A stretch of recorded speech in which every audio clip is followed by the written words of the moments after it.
Liver fat, hepatic steatosis. Do you have it? Liver fat affects 1 in every 4 Americans according to estimates. Since it's a silent disease that often has no symptoms, you might have it without knowing. Worse, some foods you consider healthy could be causing the disease. Today, I'm going to show you the top 5 foods that cause liver disease, and it will surprise you. One such food is considered detoxifying, but can cause severe damage to your liver. Although liver fat usually doesn't show symptoms, it's serious and can mark the beginning of severe liver problems, such as cancer and cirrhosis. It's a warning for various diseases, including diabetes. But how can you tell if you have liver fat, what's causing it, and how to reverse it in a few weeks? In this video, I'll answer all these questions and show you which tests you need to take to determine if you have liver fat and to what extent. I'll discuss why this condition is so serious despite the lack of due attention, as it usually presents no symptoms.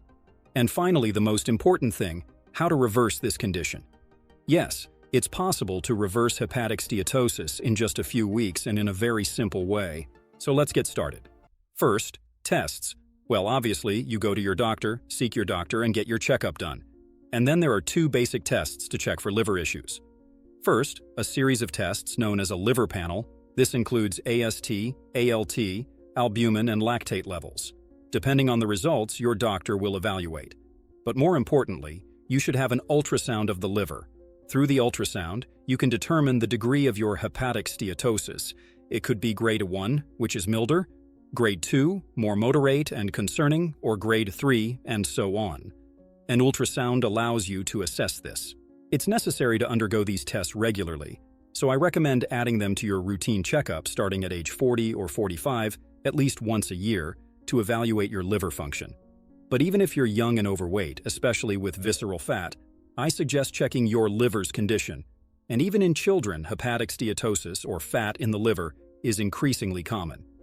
Yes, I will explain why this is happening and why liver fat is so serious. Our liver is a vital organ. It's the primary organ responsible for detoxifying our body. Everything we consume is metabolized in the liver. The beer we drink on the weekend, it's the liver that purifies it. The medicines we take and the entire energy metabolism are processed in our liver. It also stores various important nutrients, such as vitamin B12, iron, and the fat-soluble vitamins A, D, and K. Therefore, it's a noble organ. When it becomes inflamed, it starts to accumulate fat within the hepatocytes, the liver cells, leading to a range of problems. Weight gain since your metabolism is compromised, the beginning of insulin resistance, which can lead to diabetes in the future. Chronic inflammation affects our entire body. This ongoing inflammation can lead to various chronic and degenerative diseases over time. So, you see, it's a silent syndrome that has no symptoms but is extremely dangerous.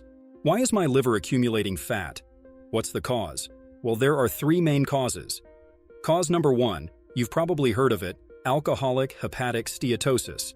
People who drink daily, chronic ethanol users, alcoholics, have this syndrome. Alcohol is a toxic substance, and who's responsible for clearing all the toxic substances we ingest? The liver. It performs the detox function. This excess alcohol enters our liver, where an enzyme called alcohol dehydrogenase converts it into acetaldehyde. Acetaldehyde is even more toxic, but this conversion is necessary for the alcohol to be eliminated, and this extreme toxicity leads to inflammation in our liver, resulting in hepatic steatosis. Cause number 2.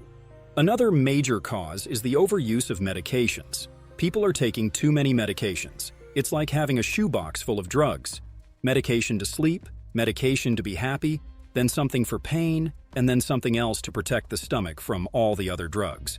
It's a lot, and that's why it's essential to stay in constant communication with your doctor to ensure you're not taking certain medications just to deal with the side effects of others. This evaluation needs to be done by your doctor. Cause number 3.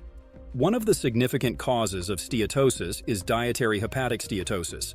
You may be thinking, I don't drink, I don't take medications, and I have hepatic steatosis. Why?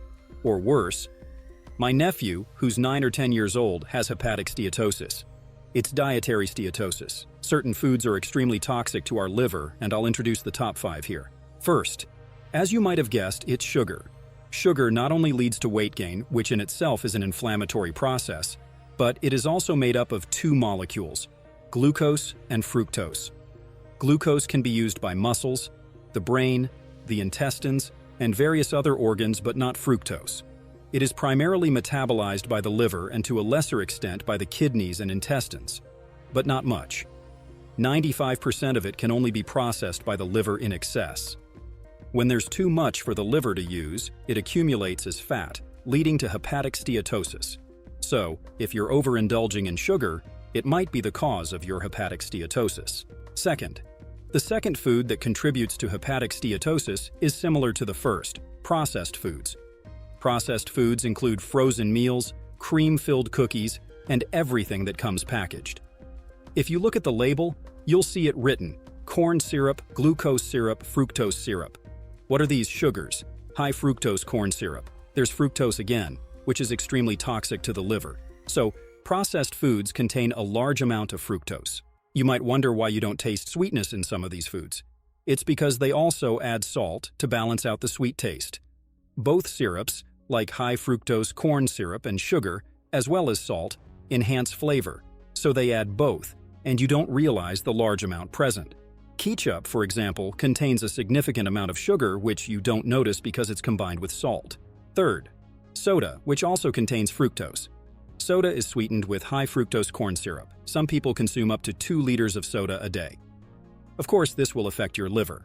Fourth, you won't believe the last one, it will surprise you, but the fourth is fruit juice, especially boxed fruit juice. Which sugar is in fruit? Fructose. And when you juice fruit, you remove the fibers, most of the nutrients, and concentrate the sugar, which is mostly fructose. Again, this leads to inflammation in your liver. Boxed juice is even worse. Natural juice is also high in fructose but less harmful than boxed juice. Opt for less sweet fruit juices, like passion fruit or lemon. Fifth, and finally, pay close attention to what I'm about to tell you. Green tea. Many people vouch for green tea.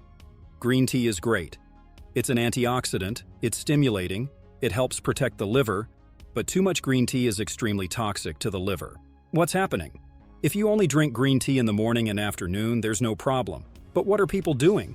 They drink green tea in the morning, then brew more to drink throughout the day, then take a green tea supplement capsule, and maybe also a green tea-based weight loss product.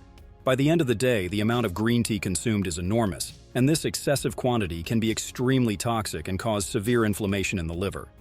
While these cases are rare, some people have had to be rushed to the hospital with chronic liver inflammation. Green tea is excellent, but should be consumed in moderation, just like everything else. How to reverse fatty liver. If you've been diagnosed with grade 1, grade 2, or grade 3 steatosis, you may wonder how to regenerate your liver or reverse the condition. The good news is that the liver has an amazing capacity for regeneration, so it can recover within a few weeks. The first thing to do during this period is to abstain from alcohol completely, not even on weekends. Let's wait for your liver to return to normal. Afterward, you can drink in moderation. So, stop consuming alcohol during the liver's regeneration process. Stop eating junk food. Cut out sugar and processed foods. Focus on real food. What is real food? Plants and animals. Stick to plants and animals for about 4 weeks and you'll see how your liver improves. Physical exercise also greatly aids in the detoxification process because it creates an energy demand, and the liver will use that stored fat to meet this energy requirement. And finally, intermittent fasting is an excellent detox tool. If you think you can't do intermittent fasting, what should you do? No problem. Try to extend the intervals between meals. Don't eat every 3 hours. Constant insulin release can inflame your liver, so longer intervals between meals can help a lot. If you abstain from alcohol, processed foods, and sugar, give yourself longer eating intervals and exercise within 6 to 7 weeks, your liver can be much better, possibly returning to normal very quickly. The liver regenerates very fast, folks. I hope you found this video helpful and enjoyable. Don't forget to share, and I look forward to seeing you in our next video.